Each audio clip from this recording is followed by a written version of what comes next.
নির্ণায়ক অধ্যায়ের এই অঙ্কটি দেখো। এখানে একটি নির্ণায়ক দেয়া আছে এবং এটার মান বের বলছে। প্রথমে আমরা কি করব? প্রথম উপাদানটা নিব, তাই না? প্রথম উপাদান কি? এখানে 1। প্রথম উপাদান গুণন প্রথম উপাদানের সহগগুণ। তাহলে যখন 1 নিছি, সারি এবং কলাম বাদ, তো থাকতেছে কি 6, 7, 8, 9। 6, 7, 8, 9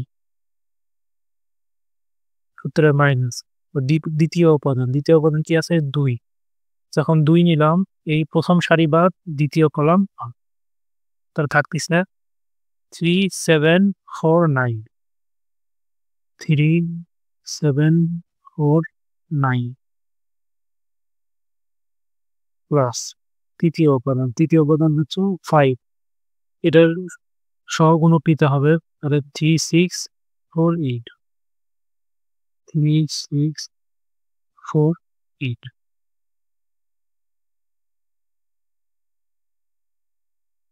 আচ্ছা, এখন এদিকে বর্জ্য গুণ করে দিই, আড়াআড়ি গুণ করেছে না, 6 এর সাথে 9 গুণন, তাহলে 6, 9, 54 মাইনাস 7 এর সাথে 8 গুণন, 27টা 56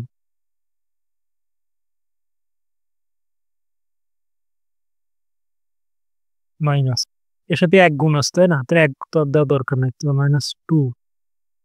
এখন দেখো 3, 9, 27 সূত্রের মাইনাস, 4 সাথে 28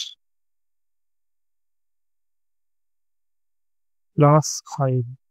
3 আজকে 24 মাইনাস 4, 6, 24।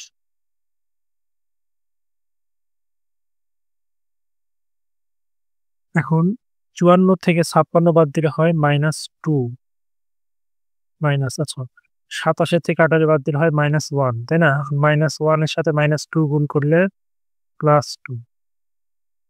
আর এখানে হচ্ছে দেখো 5, 24 থেকে 24 বাদ দিলে 0, তাই না? 0 এর সাথে 5 গুণ করলে 0, -2 +2 0। ঠিক আছে? তাহলে এই নির্ণয়টা আমরা কত পেলাম?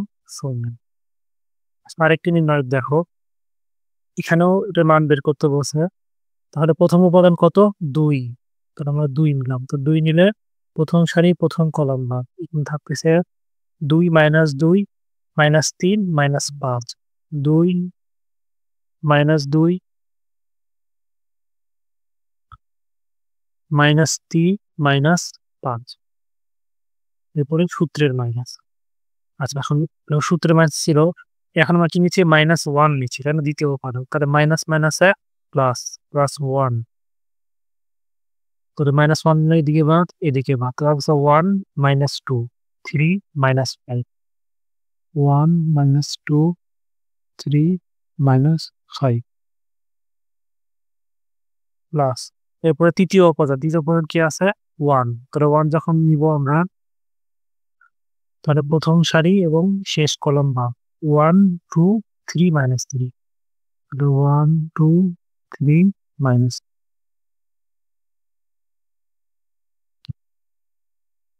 আচ্ছা 2 নাড়াআড়ি গুণ করে দাও, তাহলে 5 দুগুণ 10 -10 সূত্রের মাইনাস। 3 দুগুণ 6, তাহলে হচ্ছে মাইনাস মাইনাসে প্লাস, তাই না? তাহলে +6 প্লাস 1 থাকলে এখানে আছে -5, একই সাথে -5 গুণ করলে -5 সূত্রের মাইনাস। 3 দুগুণ 6 -6, তাই না? তাহলে আগে একটা মাইনাস ছিল, মাইনাস মাইনাসে প্লাস, +6 প্লাস 1, তাই না? এই 1 টা থাক। এখন এদিকে গুণ করি, তাহলে 1 আর -3 গুণ করলে হবে -3 সূত্রের মাইনাস। আর 3 আর 2 গুণ করলে 6। এখন দেখো -10 -6, তাহলে কি -16, -16 2 দ্বারা গুণ করলে 32 -32। আচ্ছা, এখন আছে -5 + 6, তাহলে কি আছে? +1, প্লাস আছে তো না, আমরা প্লাস +1। -3 -6 যোগ করলে কত হয়? -9 এবং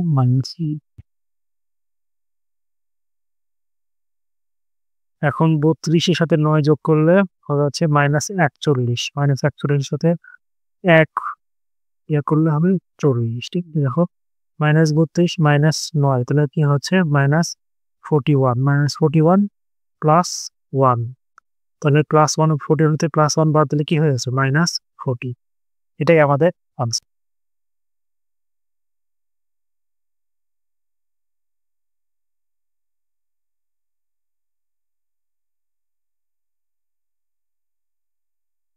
আচ্ছা এই অঙ্কটা দেখো, এখানে বলছে যে একটা নির্ণায়ক দেয়া আছে।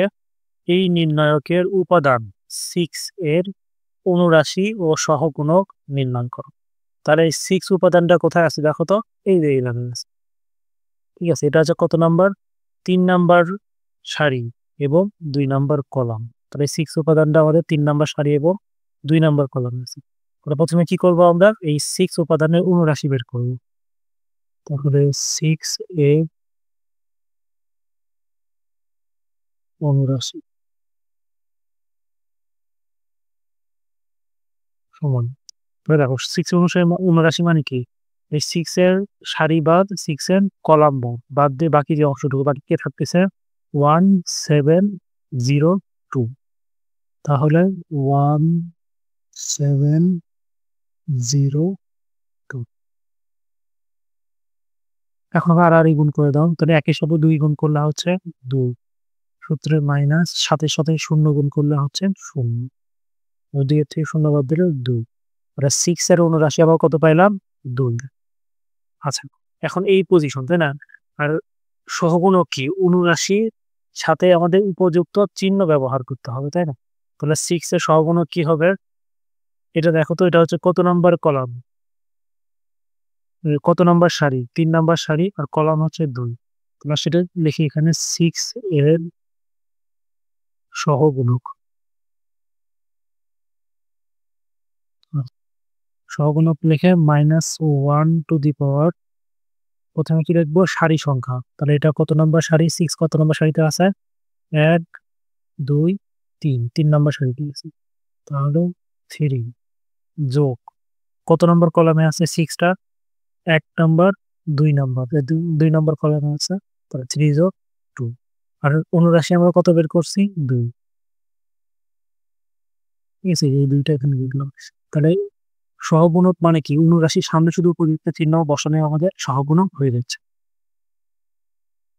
তো দেখো তো -1 টু দি পাওয়ার ৩ আর ২ এর ৫ এখানে তো ২ থাকলো। এখন মাইনাসের উপরে যদি ৫ বিজোড় সংখ্যা পাওয়ার আকারে থাকে তাহলে মাইনাস থেকে যায়। মাইনাসের কি পরিবর্তন হয় না। যে জোড় সংখ্যা হইতো তখন মাইনাস কি হয়ে যাবে? প্লাস হয়ে যাবে। তাহলে বানিয়ে দেবে -3 ঠিক আছে? -1 এর সাথে ২ গুণ করলে বের হচ্ছে -3 এটা আমাদের অ্যান্সার। আর এটা হচ্ছে আমাদের